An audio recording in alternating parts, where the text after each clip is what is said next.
Tempat paling aman.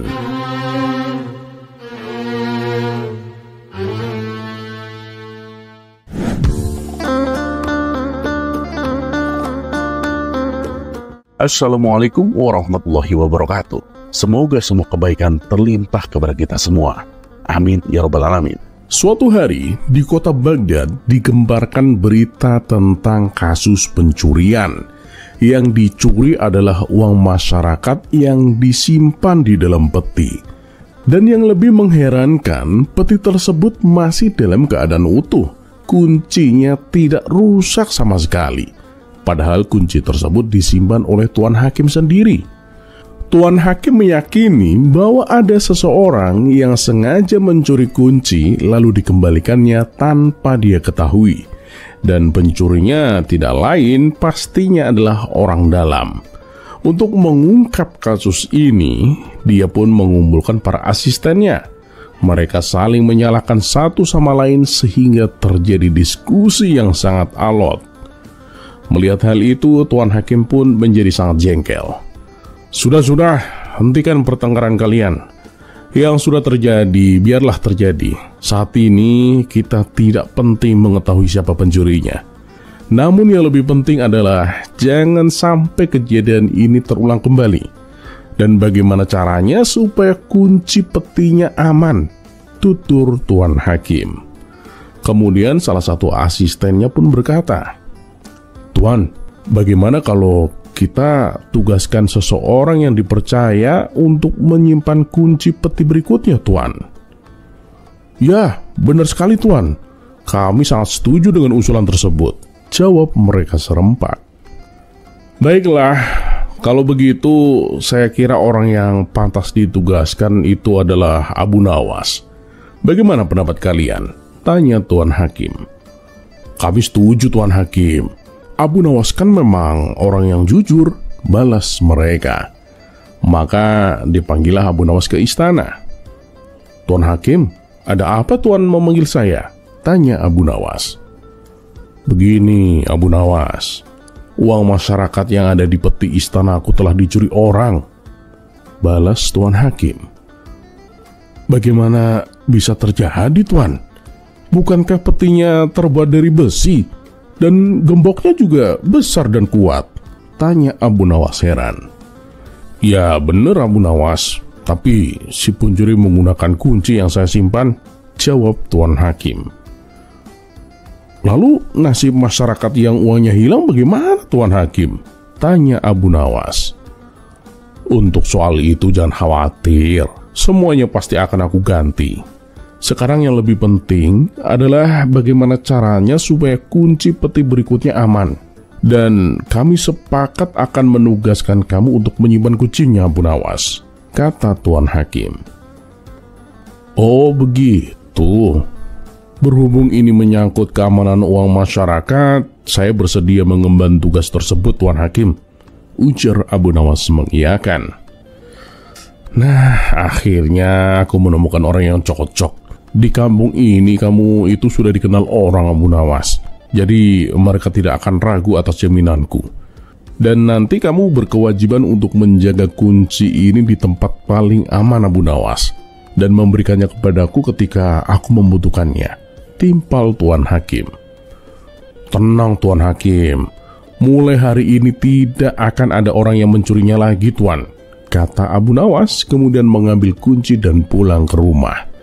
Setibanya di rumah, istrinya pun bertanya kepada Abu Nawas, "Ada perlu apa Tuan Hakim memanggilmu?" Abu Nawas pun menjawab, "Tuan Hakim menugaskanku untuk menjaga kunci peti uang masyarakat." "Lalu kamu terima tugas tersebut?" tanya istrinya kembali. "Iya, ini kan demi keamanan uang masyarakat. Tapi aku bingung, di mana aku harus menyembunyikannya?" balas Abu Nawas. Karena belum menemukan tempat yang aman, terpaksa untuk sementara Abu Nawas selalu membawa kemana-mana kunci tersebut. Suatu hari, kunci itu hilang di rumahnya yang kebetulan kondisinya sedang gelap. Istrinya pun berkata, "Nyalakan lilin dong biar kelihatan." Abu Nawas pun bertanya, "Di mana lilinnya?" "Di sebelah kirimu," jawab sang istri. "Bagaimana aku mengetahui arah kanan dan kiri dalam situasi gelap seperti ini?" balas Abu Nawas. "Ya sudahlah, kita cari besok pagi saja," ujar sang istri. Dan keesokan paginya, Abu Nawas dan istrinya kembali mencari kunci tersebut. Setelah sekian lama mencari, akhirnya kuncinya pun ditemukan. "Alhamdulillah, akhirnya ketemu. Kalau kunci ini hilang, aku bisa dihukum oleh Tuan Hakim," ucap Abu Nawas. "Lebih baik kuncinya disimpan saja, jangan dibawa-bawa. Kalau sampai hilang di jalan, bisa tambah runyam nanti," kata istrinya menyarankan. Mendengar perkataan istrinya, Abu Nawas pun terdiam. Setelah lama merenung, akhirnya Abu Nawas menemukan ide yang cemerlang. Aku tahu tempat yang paling aman," pikir Abu Nawas dalam hati. Ia pun segera pergi menuju istana Tuan Hakim. Sesampainya di sana, ia segera menuju tempat di mana peti itu diletakkan. Abu Nawas lalu memasukkan kuncinya ke dalam peti tersebut. Melihat kehadiran Abu Nawas yang tiba-tiba berada di dalam istananya, sang hakim pun bertanya, "Sedang apa kamu di sini, Abu Nawas? Kuncinya apa sudah kamu simpan di tempat yang aman?" Abu Nawas pun menjawab, "Tentu saja Tuan Hakim, kuncinya sudah saya simpan di tempat yang paling aman." "Baguslah kalau begitu, aku memang tidak salah menugaskanmu," ujar Tuan Hakim. "Tapi di mana kamu menyimpannya?" tanya Tuan Hakim penasaran. "Ya, memangnya ada tempat lebih aman daripada peti ini?" kata Abu Nawas balik bertanya. "Apa maksudmu, Abu Nawas?" ucap Tuan Hakim kebingungan. "Saya sudah menyimpan kunci itu bersama uang di dalam peti ini, Tuan Hakim. Dengan begitu, mulai hari ini tidak akan ada orang yang akan membukanya," kata Abu Nawas menjelaskan. "Aduh, Abu Nawas, ucap sang hakim sambil menepuk jidatnya.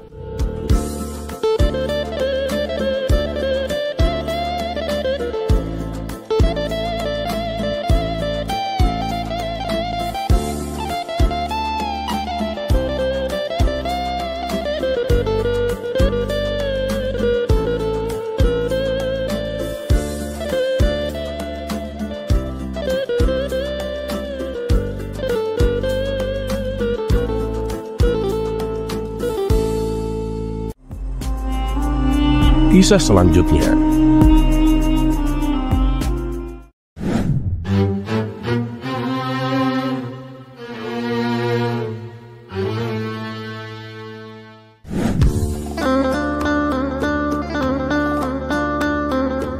Pada suatu pagi yang cerah, seekor burung pipit berkicau riang di dahan pohon delima di halaman rumah Abu Nawas.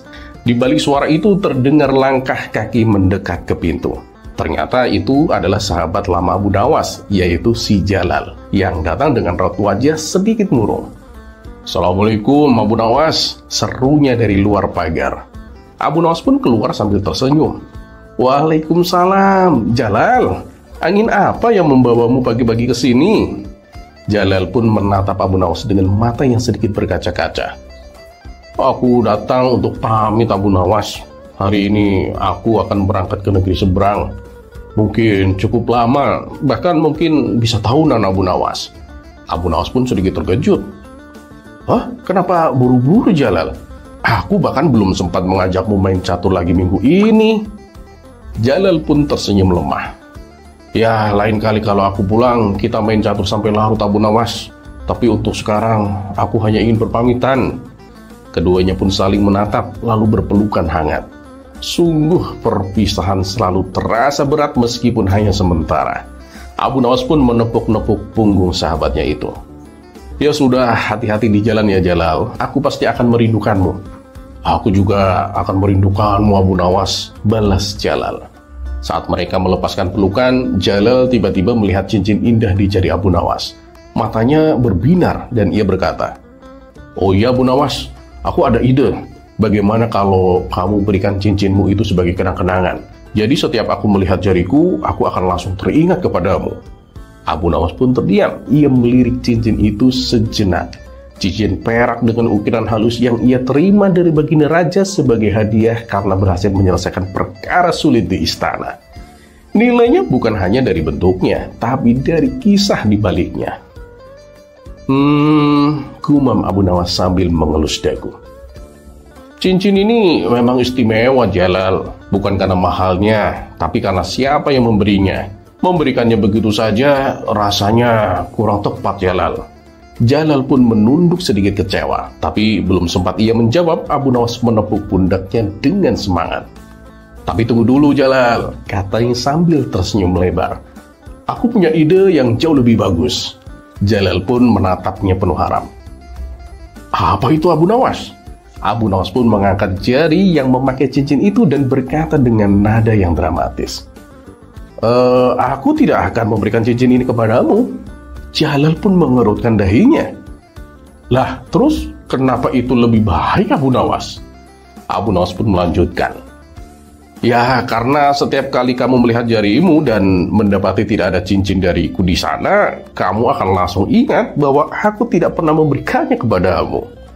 Sejenak Jalal melongo, tapi detik berikutnya mereka berdua meledak dalam tawa yang keras. Gelak tawa yang bisa terdengar sampai ke ujung gang. Abu Nawas, kata Jalal sambil menggelengkan kepalanya. Kamu memang sahabat paling aneh, sekaligus paling cerdas yang pernah aku kenal. Dan dengan hati yang lebih ringan, Jalal pun melangkah pergi, meninggalkan rumah Abu Nawas dengan senyum di wajahnya dan jari yang kosong tapi penuh kenangan.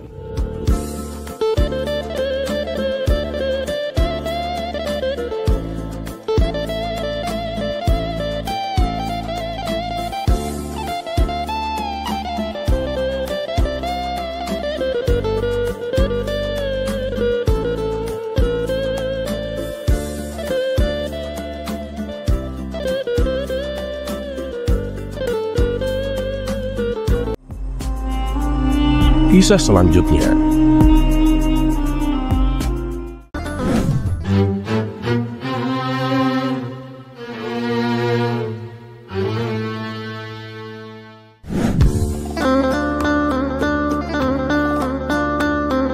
Pagi itu, matahari baru saja naik ketika Abu Nawas keluar rumah dengan semangat yang menggebu. Ia membawa sebuah kendi kecil berwarna coklat tanah, peninggalan nenek buyutnya, yang katanya bisa membuat air di dalamnya tetap dingin meski siang bolong. Namun hari itu, kendi itu tidak digunakan untuk air. Ia hendak membeli susu, tepatnya 1 galon susu sapi. Dengan langkah yang ringan, Abu Nawas berjalan ke warung Pak Dullah, penjual segala macam kebutuhan warga kampung. Warung itu kecil tapi ramai, karena selain menjual bahan makanan, kadang juga jadi tempat orang gosip dan ngopi bareng. Sesampainya di sana, Abu Nawas langsung ikut mengantri. Di depannya ada ibu-ibu yang sedang menawar harga cabai, dan di belakangnya seorang kakek tua sedang membawa termos kosong yang besar. Wah, kamu bawa kendi, Abu Nawas? Tanya Pak Dullah begitu gilirannya tiba. Iya dong, jawab Abu Nawas sambil menyodorkannya.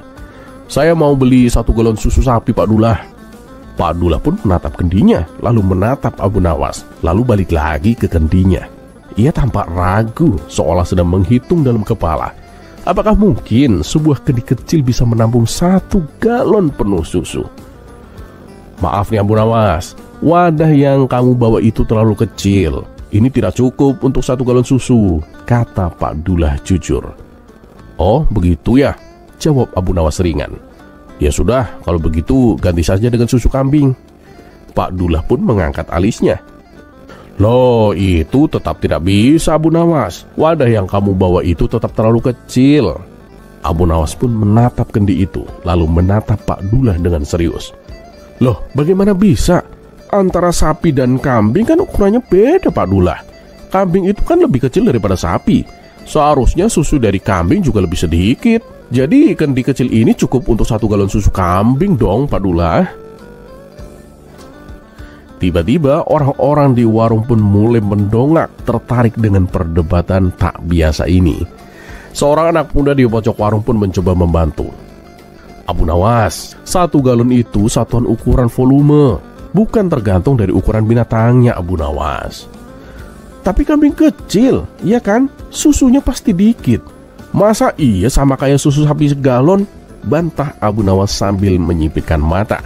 Curiga dengan ini semua cuma jebakan marketing dari Pak Dullah. Pak Dullah pun menghela nafas panjang.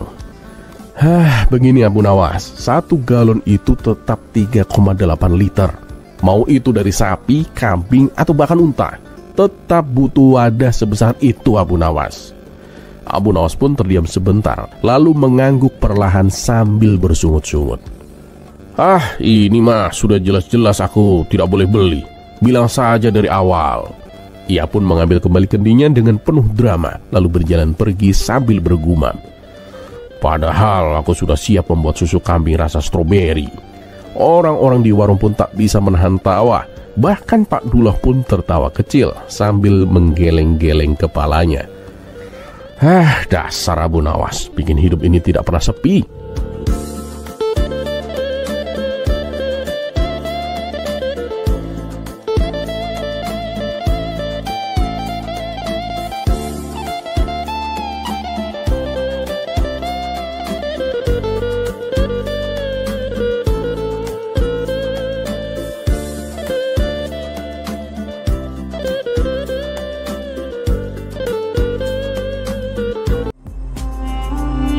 Kisah selanjutnya.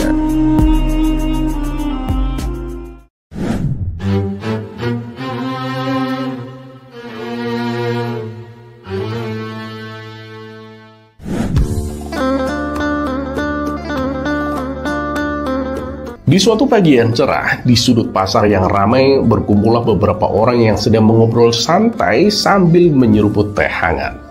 Di antara mereka ada seorang laki-laki yang tampak percaya diri, bahkan terlalu percaya diri.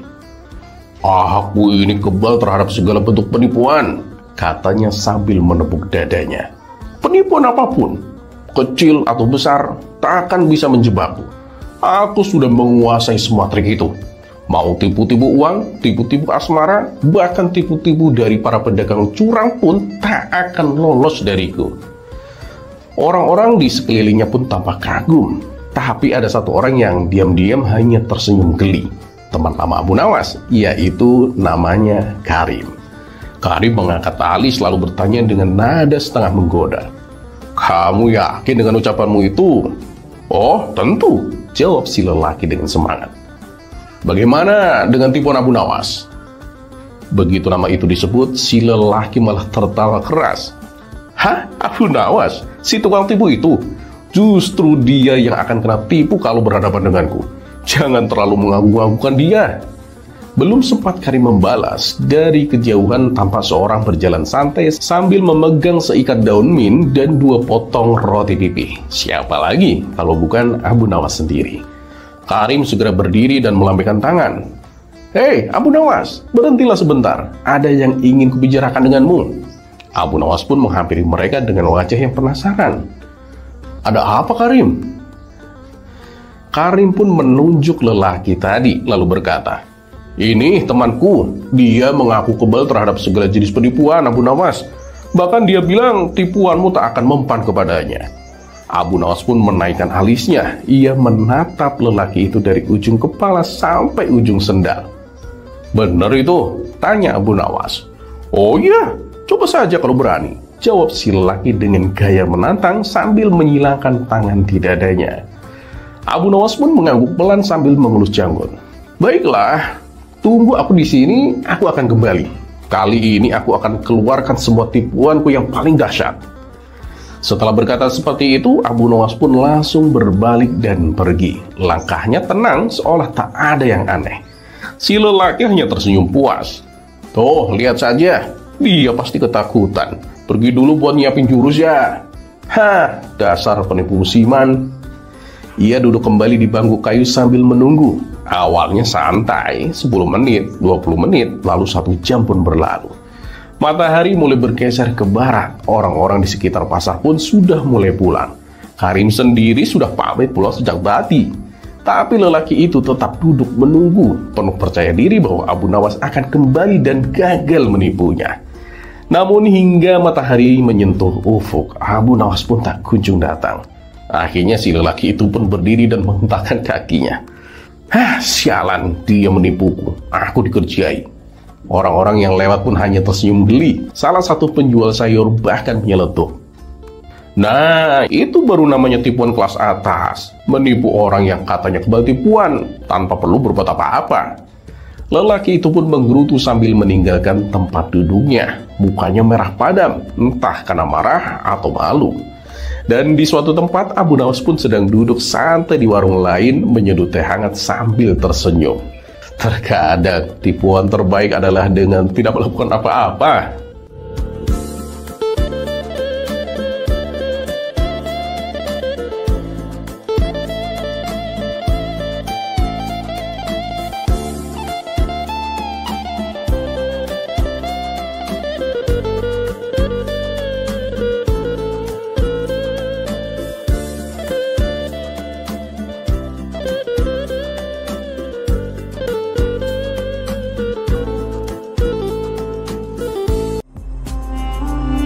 Kisah selanjutnya.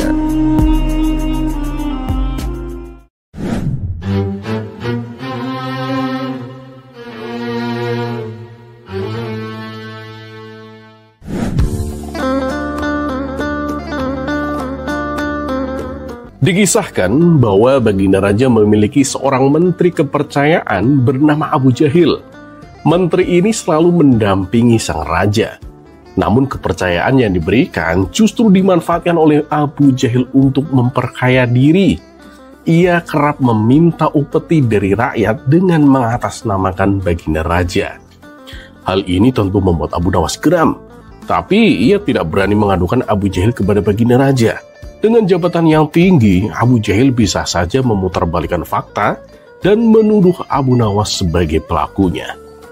Waktu pun berlalu, hingga pada suatu hari, penasihat istana meninggal dunia. Baginda Raja merasa sangat kehilangan dan belum menemukan pengganti yang tepat. Dan untuk sementara, jabatan penasihat istana dibiarkan kosong.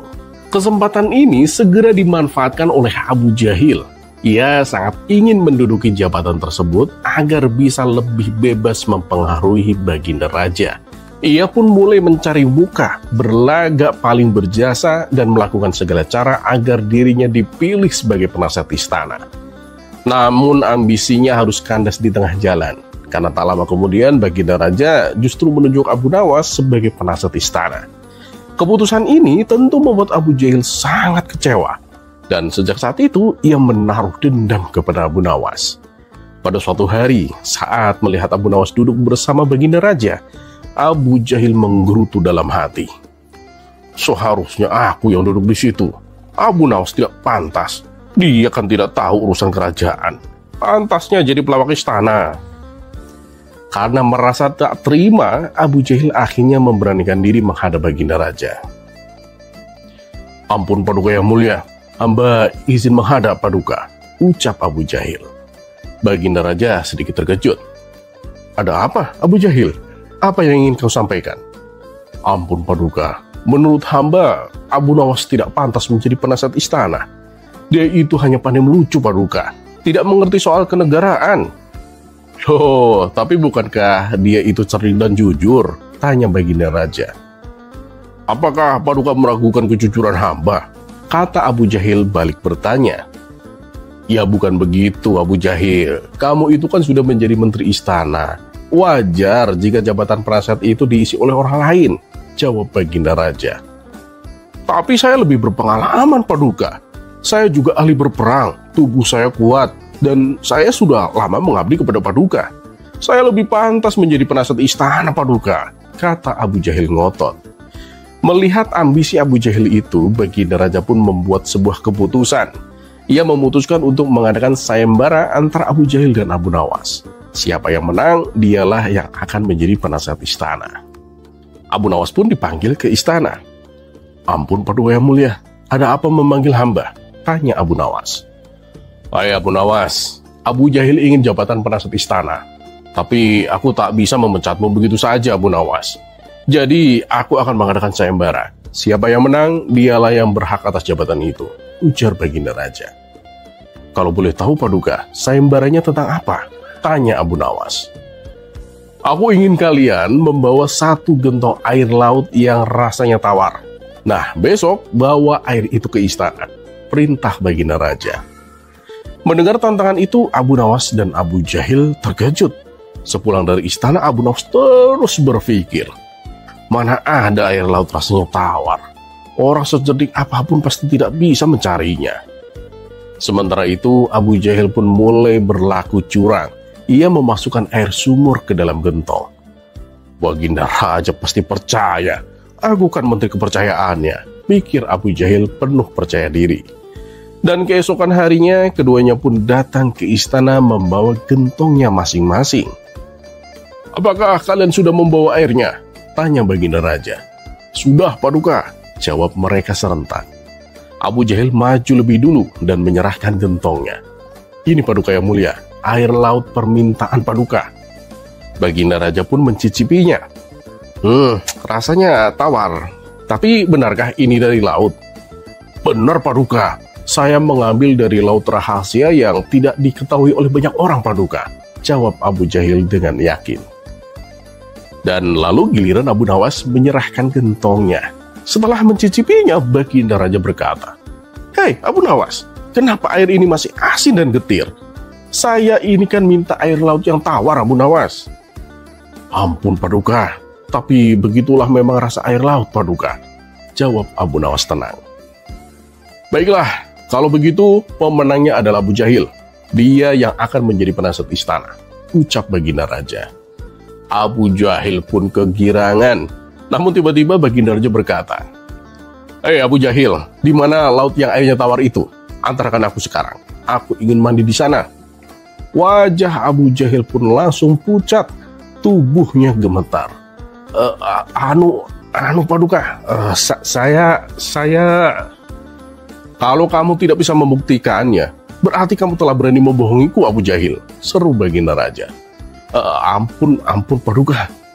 Air itu memang bukan dari laut Paduka, tapi dari sumur, kata Abu Jahil akhirnya mengaku. Wah, kamu lancang Abu Jahil. Kamu kira aku mudah untuk dikelabui? Karena kamu berani berbohong, kamu bukan hanya gagal menjadi penasihat istana, tapi juga akan dipecat dari jabatan menteri, dan akan aku jebloskan ke penjara, tegas Baginda Raja. Baginda Raja lalu memerintahkan para pengawal untuk menangkap Abu Jahil. Dan kini tinggallah Abu Nawas di hadapan Baginda Raja. Hei Abu Nawas, bukankah kamu cerdik? Kamu kan bisa saja membohongiku dan menyembunyikan kebohonganmu. Tapi kenapa tidak kamu lakukan? Ampun Paduka yang mulia, saya ini memang cerdik Paduka. Tapi saya ini bukan pembohong. Dan lagi pula tidak ada manusia yang bisa mengubah rasa air laut menjadi tawar Paduka. Ya, kamu benar Abu Nawas. Itulah orang yang aku cari untuk menjadi penasihat istana.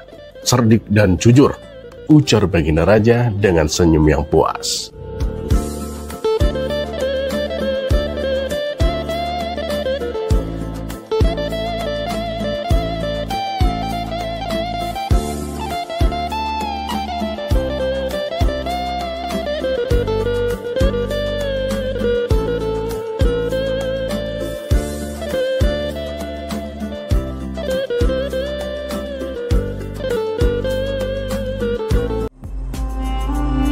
Kisah selanjutnya.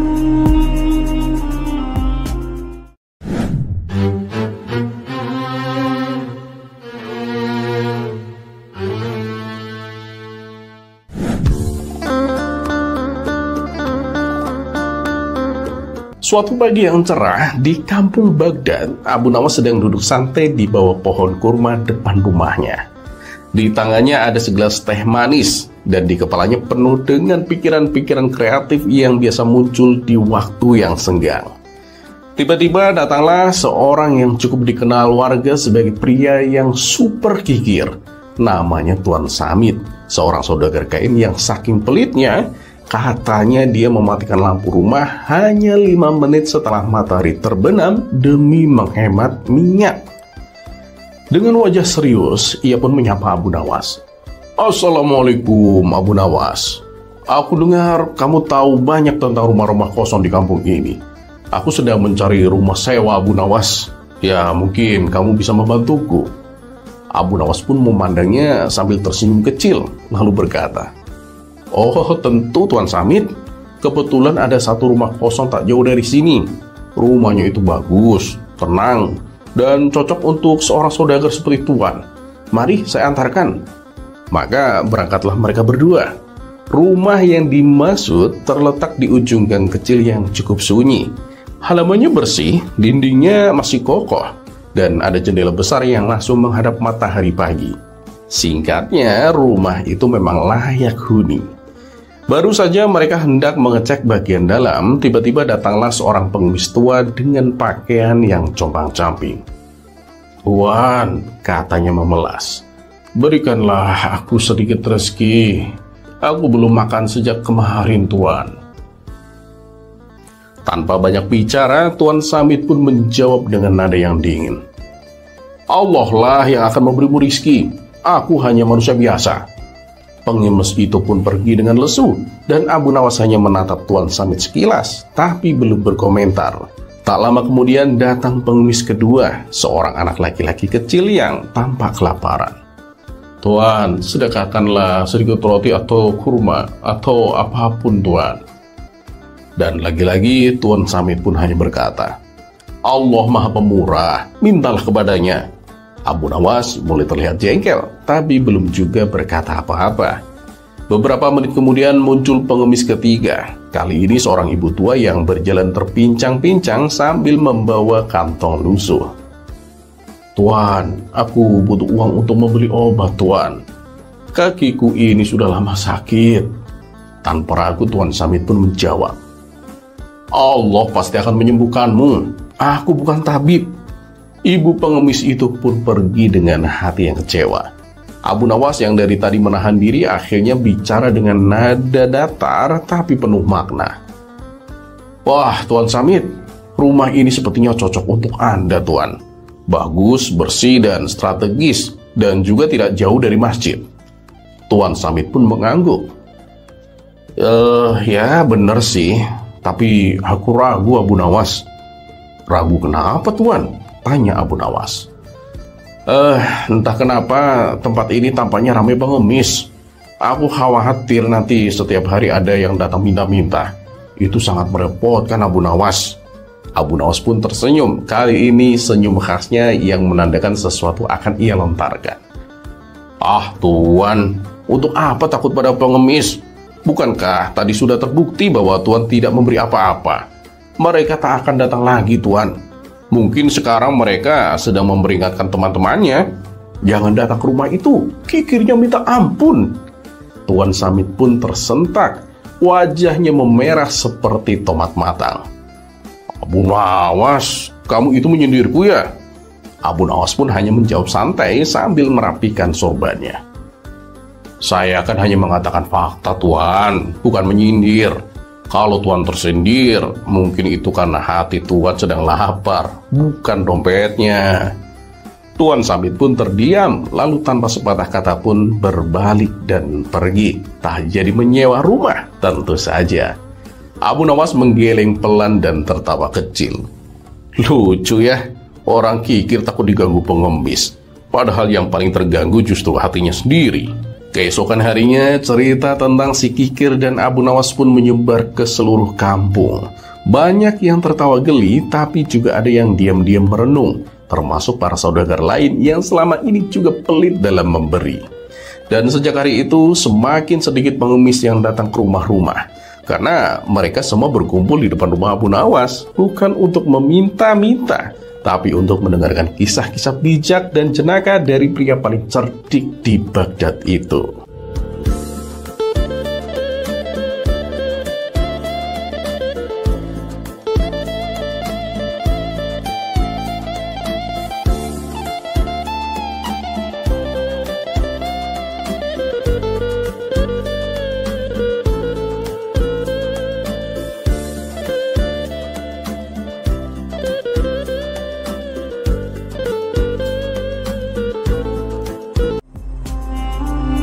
Kisah selanjutnya.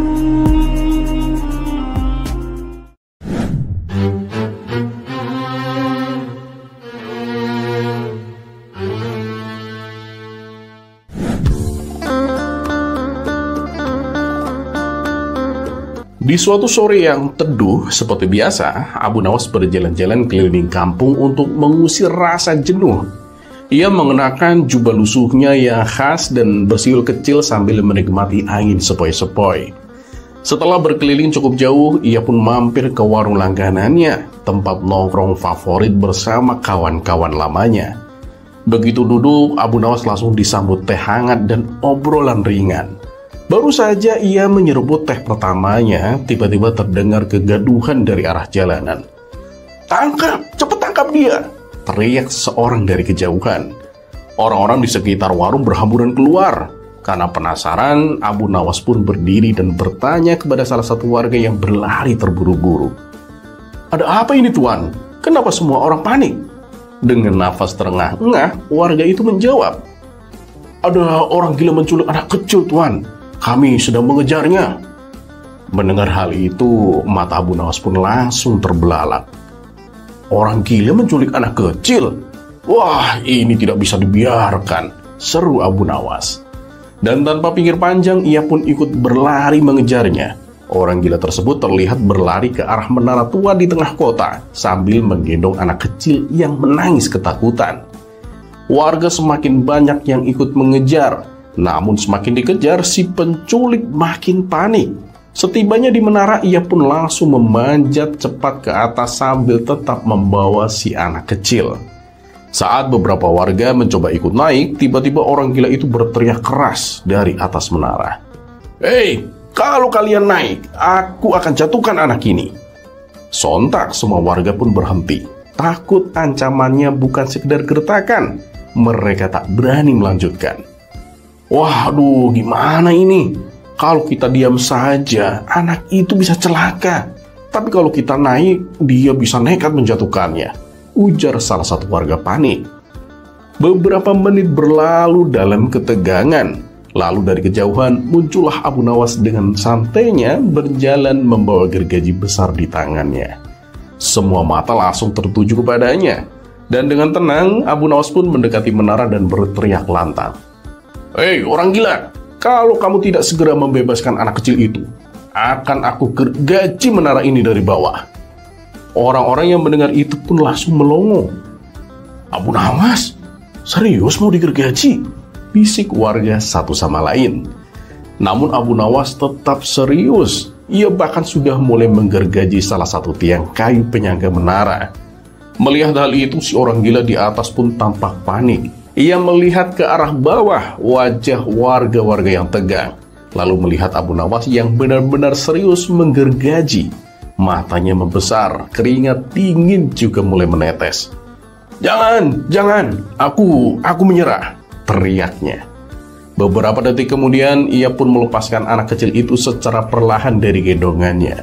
Dan anak itu pun berhasil ditangkap oleh warga yang berjaga di bawah. Seluruh warga bersorak gembira, anak kecil itu berhasil diselamatkan tanpa terluka. Orang gila itu kemudian berhasil diamankan oleh petugas kampung, dan anak kecil tersebut langsung dipeluk erat oleh ibunya yang menangis terharu. Salah satu warga menepuk bahu Abu Nawas. "Luar biasa kamu, Abu Nawas. Kami semua bahkan tidak terpikir sampai begitu." Abu Nawas hanya tersenyum sambil menengguk sisa teh hangatnya yang kini sudah dingin. "Ya, aku cuma pakai logika sederhana saja. Kalau orang gila bisa bikin ancaman, ya aku juga bisa." Warga pun tertawa lega. Dan hari itu Abu Nawas kembali menjadi pahlawan kampung dengan gergaji sebagai senjatanya.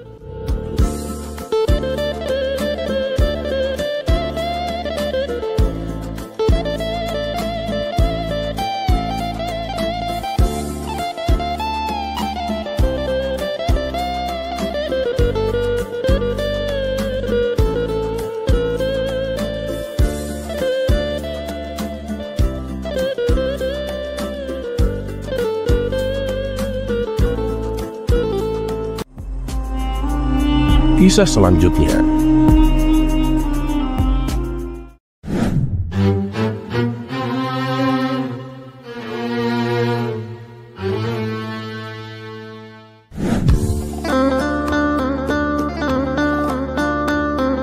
Alkisah, Baginda Raja mengajak Abu Nawas melakukan lawatan ke negeri seberang.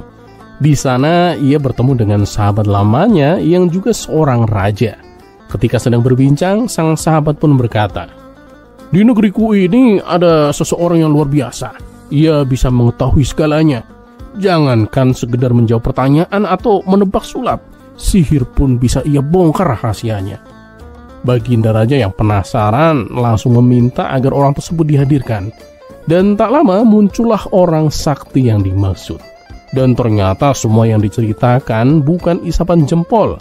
Apapun pertanyaan yang diajukan baginda raja, orang itu bisa menjawabnya dengan tepat. "Apa kamu tahu apa yang ada di dalam kantong jubahku?" tanya baginda raja.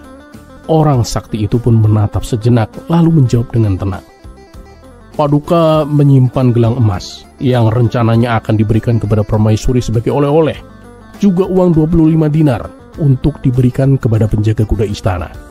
Baginda raja langsung melongo. Sungguh ajaib. Dia bukan cuma tahu isi kantongku, tapi juga tahu isi pikiranku, gumamnya dalam hati. Baginda raja pun mencoba bertanya hal yang lebih rumit. "Apa yang paling aku takutkan tentang istanaku?" Orang sakti itu pun menjawab tanpa ragu. "Paduka tak takut jika istana direbut musuh atau hancur karena bencana. Satu-satunya yang Paduka takutkan hanyalah ketika istana menjadi gelap gulita." Dan sekali lagi, baginda raja tak bisa menyembunyikan kekagumannya. "Kamu beruntung sekali sahabatku, punya rakyat yang sehebat itu," kata baginda raja kepada sahabatnya. Sang sahabat pun tertawa kecil.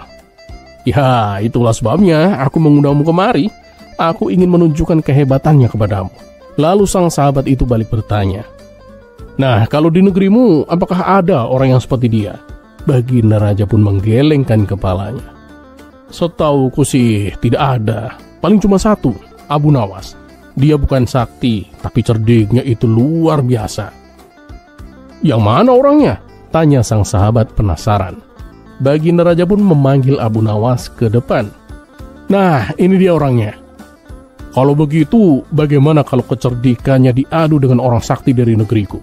Ini pasti menjadi tontonan seru," usul sang sahabat. "Wah, bagus itu. Aku suka," balas baginda raja dengan semangat.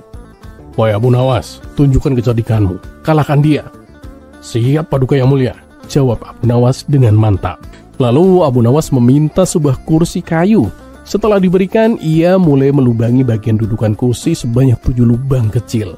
Tanpa menjelaskan apa-apa, ia duduk di atasnya. Dan tiba-tiba, pret, Abu Nawas kentut keras dan jelas. Kedua raja itu langsung tersentak kaget. Hampir saja mereka murka karena mengira Abu Nawas sedang berlaku sangat tidak sopan. Tapi sebelum sempat dimarahi, Abu Nawas berdiri dan menunjuk kursi itu. "Hei orang sakti, lihatlah kursi ini. Ada 7 lubang di bagian dudukannya. Pertanyaanku sederhana, dari lubang yang mana kentutku keluar tadi?" Seketika semua terdiam. Barulah mereka sadar itu bagian dari permainan Abu Nawas. Orang sakti itu langsung mendekat.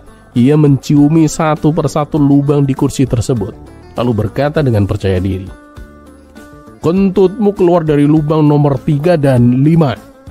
Namun dengan cepat Abu Nawas pun menggeleng dengan keras. Salah besar." Orang sakti itu pun protes.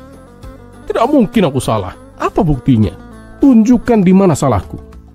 Abu Nawas menjawab dengan santai, wajahnya tanpa dosa. "Itu gampang. Ketutku itu keluar dari lubang pantatku." Sekonyong-konyong, dua raja itu meledak dalam tawa. Mereka tertawa terpingal-pingal sampai terpaksa memegangi perut masing-masing. Sang orang sakti pun hanya bisa terdiam, tersenyum kecut, merasa dijebak dengan cara yang konyol tapi cerdas. Dan begitulah Abu Nawas, meskipun bukan orang sakti, tapi ia selalu bisa membuat orang-orang terhibur dengan kecerdasannya.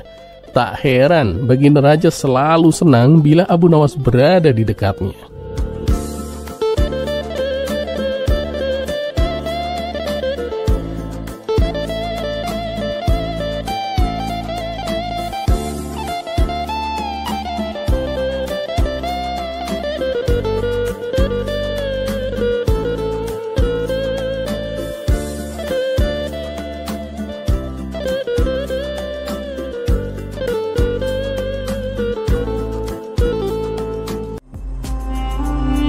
kisah selanjutnya.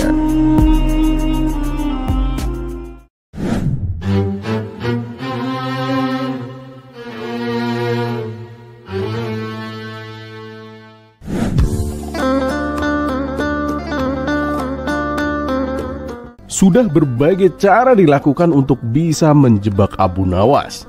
Namun Baginda Raja selalu saja mengalami kegagalan. Bisa dikatakan Abu Nawas terlalu cerdik menyelesaikan tantangan yang diberikan oleh Baginda Raja. Kemudian Baginda Raja mengumpulkan seluruh menteri istana untuk dimintai pendapat dan saran-saran dari mereka. Salah satu menteri berkata, "Kalau menghadapi Abu Nawas bukanlah perkara mudah, Paduka. Tantangan berupa apapun pasti bisa diselesaikannya. Begitu pula dengan pertanyaan-pertanyaan jebakan. Apalagi kalau tentang hukum dalam Islam, Paduka. Tentu dia lebih pintar. Bahkan ulama ternama di kota Baghdad pun dengan mudahnya dibuat tak berkutik oleh Abu Nawas, Paduka. Namun ada satu tantangan yang sampai saat ini Abu Nawas belum pernah menghadapinya, Paduka." Mendengar itu, Baginda Raja menjadi penasaran. "Tantangan yang bagaimana? Coba beritahu aku," pinta Baginda Raja. "Tidak sulit, Paduka. Suruh Abu Nawas untuk menyebutkan isi ajaran dari kitab Injil," kata sang menteri. "Ah, di mana susahnya? Aku sendiri aja dengan mudah bisa menjawabnya," ujar Baginda Raja. "Betul, tapi apakah sebagai orang Islam Paduka meyakini isinya?" tanya sang menteri. "Oh, tentu saja tidak. Aku tidak mungkin meyakini kalau Yesus adalah anak Tuhan. Bisa-bisa aku menjadi murtad," jawab Baginda Raja. Nah, itulah Paduka. Jadi nanti tantangannya adalah bagaimana caranya Abu Nawas meyakini isi kitab Injil, Paduka, tapi jangan sampai menjadi murtad. Dan nanti kita undang pendeta ternama dari negeri seberang. Suruh dia yang memberikan pertanyaan itu. Abu Nawas pasti tidak akan berani menjawab asal-asalan, Paduka, tutur sang menteri. Rupanya usulan tersebut disambut baik oleh Baginda Raja. Dan singkat cerita, diundanglah Abu Nawas ke istana.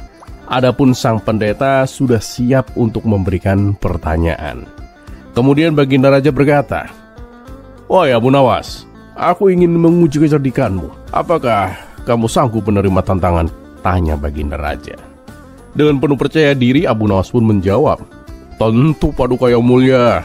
Asalkan hadiah yang akan hamba dapatkan dilipat gandakan, Paduka." "Oh, jangan khawatir Abu Nawas. Aku bahkan akan memberimu 3 kali lipat. Tapi kalau gagal, kamu harus tidur di kandang kuda selama sebulan. Bagaimana?" tantang Baginda Raja. "Siap, Paduka yang mulia. Silahkan, tantangan apa yang akan Paduka berikan?" tanya Abu Nawas. "Bagus, tapi bukan aku yang akan memberimu pertanyaan, Abu Nawas, melainkan Tuan Pendeta ini," ujar Baginda Raja. Seketika Abu Nawas pun terkejut mendengarnya. "Waduh, celaka. Kalau sampai aku disuruh menyebutkan isi kitab Injil, aku tidak akan mungkin bisa menjawabnya," pikir Abu Nawas. Ternyata apa yang ditakutkan pun menjadi kenyataan. "Wahai Abu Nawas, coba beritahu aku, apa isi kitab Injil? Dan kamu harus meyakininya," tanya Tuan Pendeta. Tapi namanya juga Abu Nawas, ketakutan yang dirasakan hanya sementara. Dengan sejuta akal cerdiknya, ia dengan mudah menjawab pertanyaan Tuan Pendeta. "Isi kitab Injil berupa tulisan, Tuan Pendeta, dan aku meyakini itu," jawab Abu Nawas.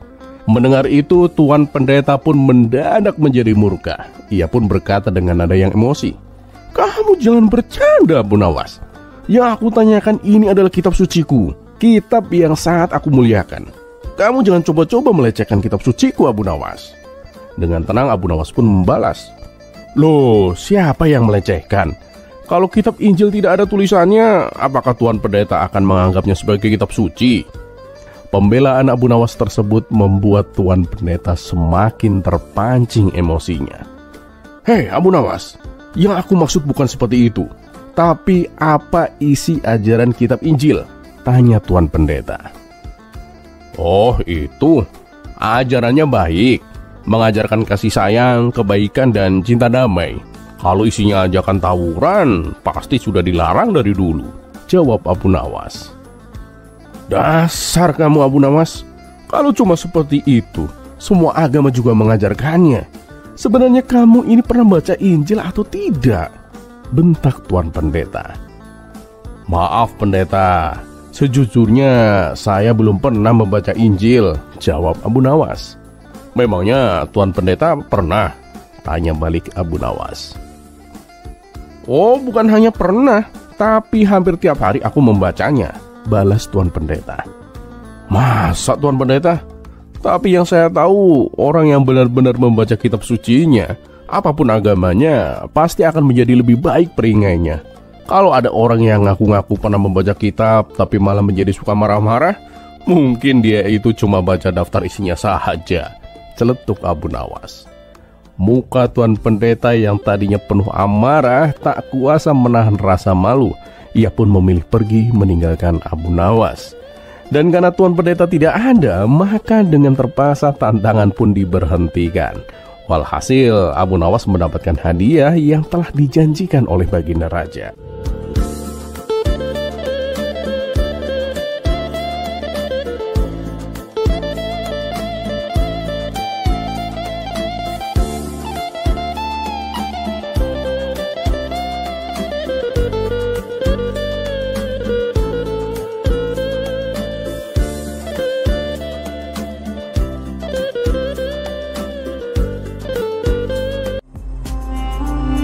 Kisah selanjutnya.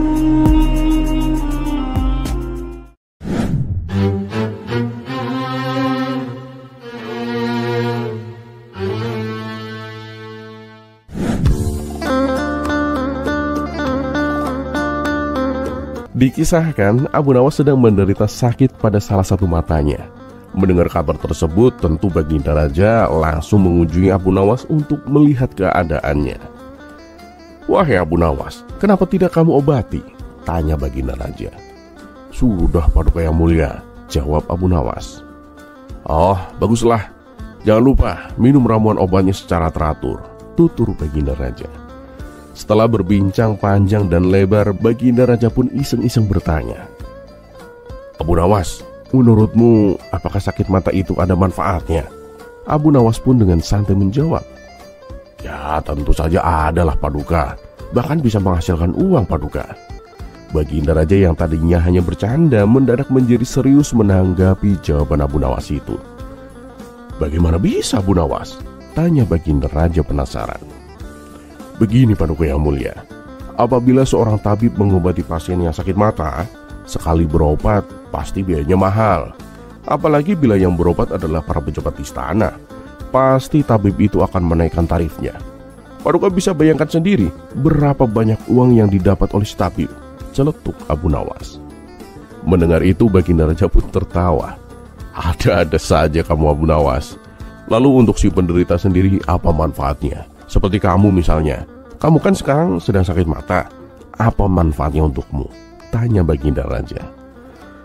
Ya dengan adanya sakit mata, saya jadi semakin disayang istri Paduka, jawab Abu Nawas. Lah kok bisa? Apa alasannya? Tanya Baginda Raja penasaran. Karena saya tidak mungkin bergadang berkumpul bersama teman-teman Paduka, jawab Abu Nawas. Dan untuk kedua kalinya Baginda Raja pun tertawa mendengar jawabannya. Oh ya Abu Nawas, ketika sakit mata seperti kamu ini, makanan apa yang menjadi pantangan? Tanya Baginda Raja. Ada beberapa wahai Paduka, seperti roti, olahan daging, telur dan lain-lain, jawab Abu Nawas. Mendengar penjelasan tersebut timbul niat Baginda Raja untuk mengerjai Abu Nawas. Waduh sayang sekali Abu Nawas, padahal aku kesini membawa makanan enak-enak itu Abu Nawas, ujar Baginda Raja sambil tersenyum nakal. Ia lalu memerintahkan pengawal untuk mengambilkan makanan berupa roti yang berisi olahan daging. Ketika roti itu sudah berada di atas meja, Baginda Raja mulai memakannya sambil melirik ke arah Abu Nawas. Bah, rotinya lezat sekali Abu Nawas. Apalagi nih, ada daging di dalamnya, ledek Baginda Raja. Abu Nawas yang dari tadi melihatnya mulai tak kuasa menahan diri. Ia pun segera mengambil roti di atas meja itu dan langsung memakannya. Tentu saja Baginda Raja terkejut dan bertanya, "Hei Abu Nawas, matamu itu kan sedang sakit. Apa kamu tidak takut?" tanya Baginda Raja. "Jangan khawatir Paduka, yang sakit kan mata sebelah kanan, sedangkan aku sekarang memakannya pakai mata sebelah kiri Paduka," jawab Abu Nawas sambil meneruskan makannya. Spontan Baginda Raja pun tertawa terpinggal-pinggal melihat kecerdikan Abu Nawas itu.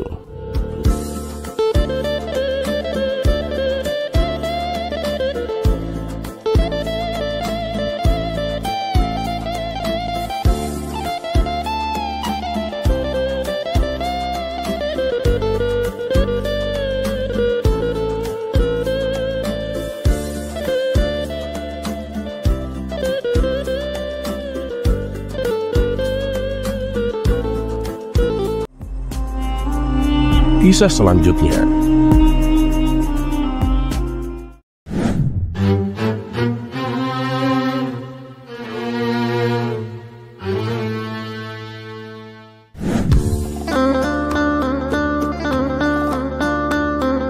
Di sebuah desa yang subur dan damai, tinggallah seorang saudagar kaya raya bernama Tuan Hamid. Ia memiliki harta yang berlimpah, termasuk kebun kurma yang begitu luas, sampai-sampai ujungnya tak terlihat jika dipandang dari atap rumah. Setiap musim panen tiba, ia selalu memperkerjakan penduduk desa untuk membantu memanen kurma, dan ia dikenal cukup dermawan dalam memberikan upah. Suatu hari, Abu Nawas yang sedang kesulitan ekonomi memutuskan untuk ikut bekerja di kebun kurma milik Tuan Hamid. Meski ia terkenal dengan kelicikan dan kecerdasannya, bukan berarti ia tak mau bekerja keras jika memang sedang butuh. Selama 2 hari, Abu Nawas membantu memetik kurma dari pagi hingga menjelang maghrib. Ia memanjat pohon, memotong tangkai buah, bahkan ikut mengangkut ke gudang. Setelah panen selesai, Tuan Hamid pun membagikan upah kepada semua pekerja, sekantung kurma dan sejumlah uang. Namun entah bagaimana, Abu Nawas justru terlupakan. Mungkin karena jumlah pekerja yang banyak, atau karena Tuan Hamid sedang terburu-buru menghitung hasil panennya. Abu Nawas hanya diam, meski dalam hati ia bingung dan sedikit kesal. Mungkin Tuan Hamid hanya lupa, gumam Abu Nawas dalam hati, mencoba berpikir positif. Namun keesokan harinya, saat Abu Nawas nongkrong di warung kopi desa bersama teman-temannya, Tuan Hamid pun datang. Ia tampak ceria dan bahkan duduk tak jauh dari Abu Nawas, namun sedikit pun tak menunjukkan rasa bersalah atau ingat akan upah yang belum dibayar. Abu Nawas sempat ingin langsung menagih, namun ia khawatir kalau itu akan mempermalukan Tuan Hamid di depan umum. Ia tahu bahwa harga diri seorang saudagar bisa lebih mahal daripada harga 1 karung kurma. Maka seperti biasa, otaknya yang cerdik pun mulai berputar. Tiba-tiba Abu Nawas berkata dengan nada yang serius, "Tuan Hamid, tadi malam saya bermimpi Tuan." "Oh ya? Mimpi apa Abu Nawas?" tanya Tuan Hamid penasaran. "Saya bermimpi kuda Tuan itu bisa berbicara dan juga menari Tuan," jawab Abu Nawas dengan tenang. Para pengunjung warung yang mendengarnya pun langsung tertawa kecil, tapi Abu Nawas tetap serius. Tuan Hamid pun ikut tertawa geli. "Lalu apa kata kudaku dalam mimpimu itu?" Abu Nawas pun menjawab, "Kuda Tuan dalam mimpiku, ia memuji Tuan. Katanya sih Tuan Hamid sangat bijaksana dan mempermalukan hewan peliharaannya dengan penuh kasih sayang. Ia berkata setiap kali disuruh menari, Tuan Hamid selalu memberinya upah." Tuan Hamid yang awalnya tertawa pun mendadak terdiam. Wajahnya perlahan berubah. Ia menatap Abu Nawas dengan pandangan yang penuh pengertian. "Masya Allah, astagfirullah," serunya pelan. "Abu Nawas, aku benar-benar lupa Abu Nawas. Sungguh bukan maksudku. Aku belum membayar upahmu ya." Abu Nawas pun hanya tersenyum kalem. "Betul Tuan, bahkan saya tidak dapat sekantung kurma pun seperti yang lainnya." Tuan Hamid pun langsung mengeluarkan dompetnya dan memberikan Abu Nawas upah lebih dari yang seharusnya. "Ini Abu Nawas, sebagai gantinya ini sedikit lebih banyak, karena kamu sudah membuatku sadar dengan cara yang halus dan jenaka." Orang-orang di warung yang mendengar percakapan itu pun ikut tertawa. Salah seorang dari mereka pun berseloroh, Hati-hati kalau punya utang sama Abu Nawas. Kalau tidak dibayar, nanti bisa-bisa didatangi dalam mimpi lewat kudanya sendiri. Dan sejak saat itu, Tuan Hamid pun menjadi lebih teliti dan tidak pernah lagi lupa membayar orang. Dan Abu Nawas, ia pulang ke rumah sambil menenteng sekantung kurma dan beberapa keping dinar emas, sambil tertawa kecil membayangkan wajah kudanya yang bisa bicara dan menari di dalam mimpi.